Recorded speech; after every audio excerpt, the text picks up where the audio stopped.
Hello again, everybody.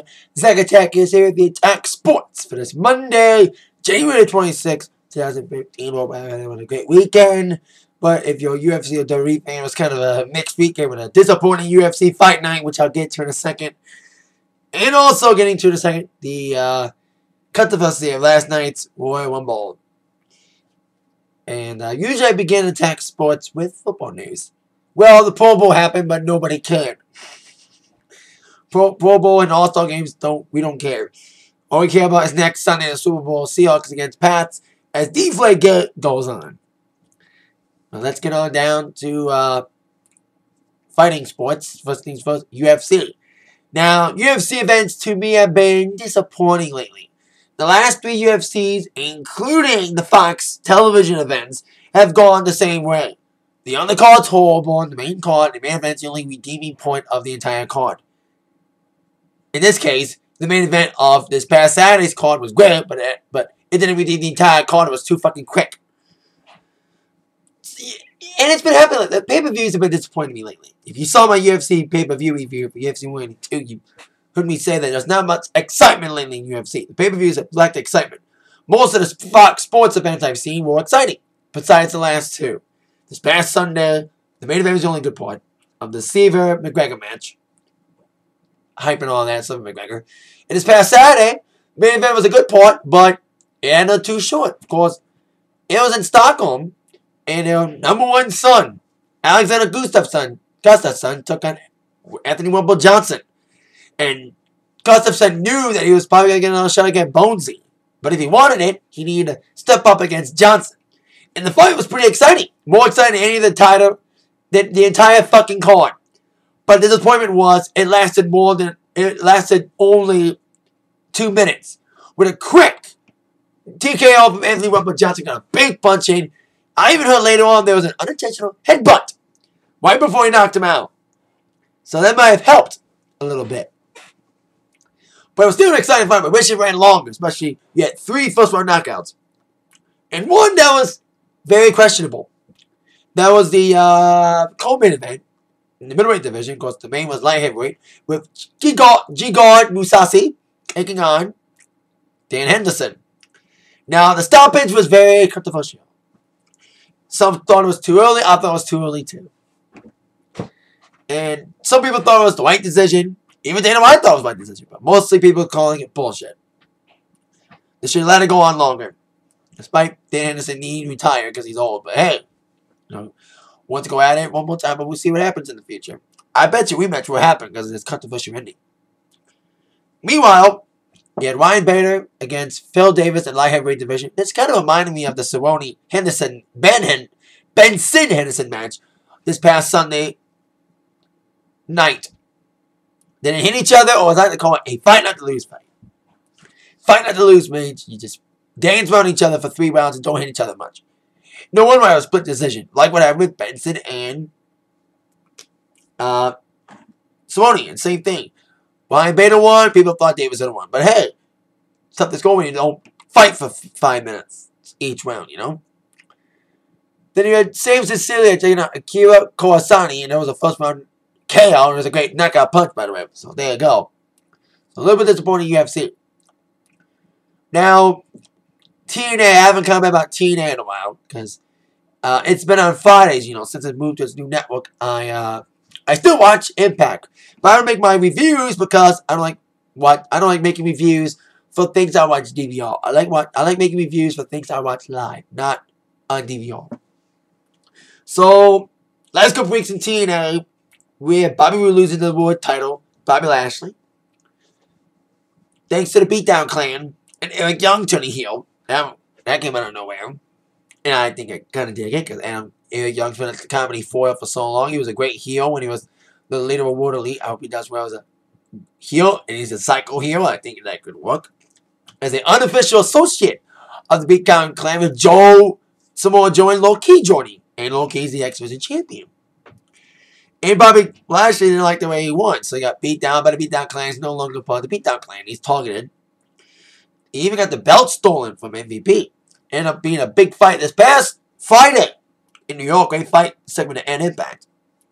And last week's Impact was all about Peace to Fire. 4 briefcases were on the line. A double. Austin Aries. Austin Aries got the briefcase for the world title shot. Rockstar Spud got a title shot for the X Division. While the third case with the Magnus World Tag Team title shot.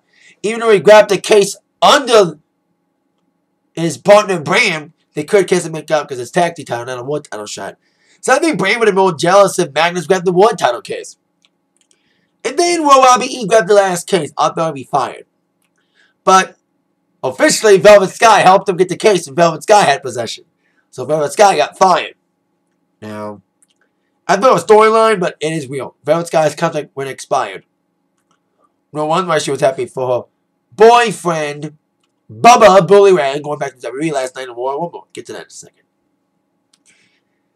So, okay, Impact is past Friday with the Feast of Fire and all that good stuff.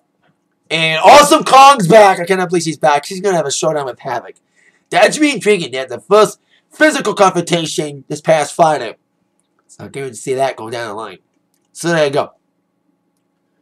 Impact, of course, now on its new night and time. 9 o'clock. Well, it's still time, 9, but it's on Fridays at 9 on the new network, Destination America. Josh Matthews now filling in for Mike today with Taz. Now, before I get to War, or lack thereof, War tonight, I'd like to comment a little bit more about the Royal Rumble. Since I've had a day to digest what happened last night.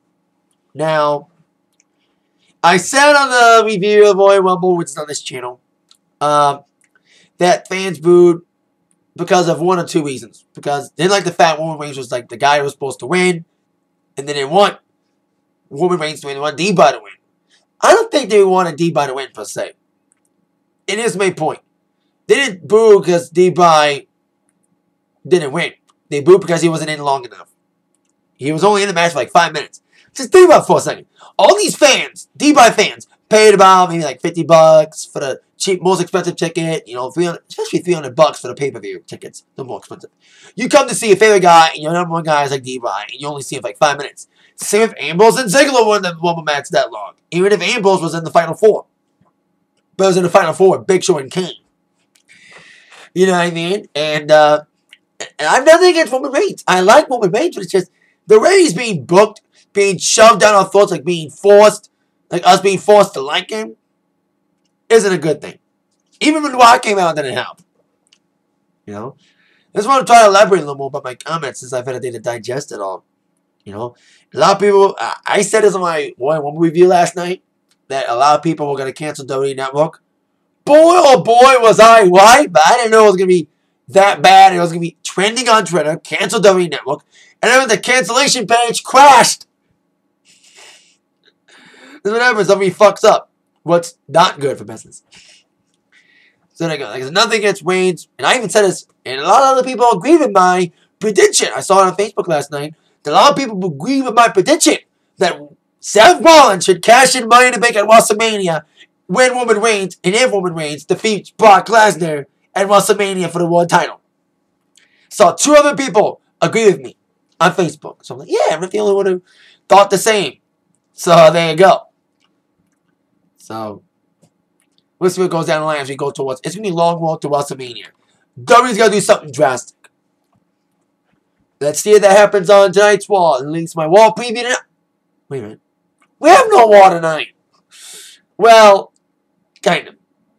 For only the second time in Raw history, a Raw taping is canceled tonight. First time Raw got canceled, a taping, it was the day of Chris Benoit's death. And they instead had like a tribute special to Chris Benoit. Now it's canceled because there was a snow blizzard happening in the Northeast. So they had like a travel ban in Connecticut, so they canceled Raw tonight. It's going to be a live SmackDown on Thursday. It was supposed to be taped tomorrow in Boston. It got canceled. So it's going to have SmackDown, or should I say Raw, on Thursday. Basically, that's what's probably going to happen, because everything that was supposed to happen on Raw tonight may happen on SmackDown Thursday. So there you go with that. Or other people are saying, it's God's way of saying, fuck you, WWE, for Roman Reigns winning, I'm canceling Raw tonight. Instead of having the taping from Connecticut, Wall's going to have a 3-hour studio show.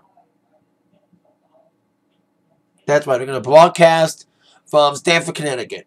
We have no idea what they're going to do for those 3 hours. They're probably going to, or at least, recap the Royal Rumble. You know, talk about each match, especially the Rumble match. But here's what I think they should do. I think they should, since Obama had a State of the Union address, I think WWE should have like a State of the WWE address. And have Triple H and Stephanie come on. Not be themselves, though. I don't want them to be like what happened last year after the whole controversy with D-Bry not being in the Rumble match, Batista winning. They came out after that wall, and they're like, oh, you didn't get what you want. I don't want them to do that. I want them to break character. If Triple H is willing to break character outside the ring after he pat that little boy in the head after he made him cry and broke character, they should break character tonight and address the situation, try to apologize, or at least try to make up to the fans, you know, because they got a lot of explaining to do. That's what they should do. Have a State of the WWE tonight, and try to make some sort of explanation, some sort of apology to the fans, or at least some sort of compensation. You know, some sort of conclusive statement. You know, don't be character, don't be Triple H, don't be Stephanie McMahon Helmsley, be Paul Levesque, and be Stephanie McMahon Levesque. Be your real selves tonight and address the situation as real people, not characters. So there you go there. Let's see what happens on this Raw tonight at 8, 7 Central on USA. I am debating about whether or not I'm going to make a review or not tonight, because it's not going to be a full-on Raw. It's going to be a studio wall. So if you see a review, you will. If you don't, you don't. Probably make one next week. So I don't know if I may watch Thursday SmackDown and make a review, but we shall see. And other related WWE news, they announced the second inductee to the Class of 2015 Hall of Fame, besides Macho Man, being the first, of course. Arnold Schwartzenger, for some reason, was inducted to the WWE Hall of Fame Celebrity Ring. Now, it makes sense for him to be inducted in California. He was the governor at one point. So, now to see Arnold in the Hall of Fame is one thing. But it's kind of symbolic to have him be inducted in the same city where he was governor for a lot of years. So there you go. He's added to the celebrity ring, of course, with Pete Wells, Mike Tyson, among others. And they have no one who's inducting him yet. So there you go. And that is it. So it's a very brief Atak Sportz for today. See you all later. Usually I like to say at this point on a Monday, I like to say, see you later on tonight for my wall review. But like I said, I don't even know if I'm going to make one tonight, because of the fact that, well, it's not going to be a regular show. It's going to be a studio show. So maybe I'll review it. Maybe I won't. But if I do, I do. I don't. I'm still debating. So with that in mind, y'all been attacked by the sports news from Zach. See you later. Oh, yeah.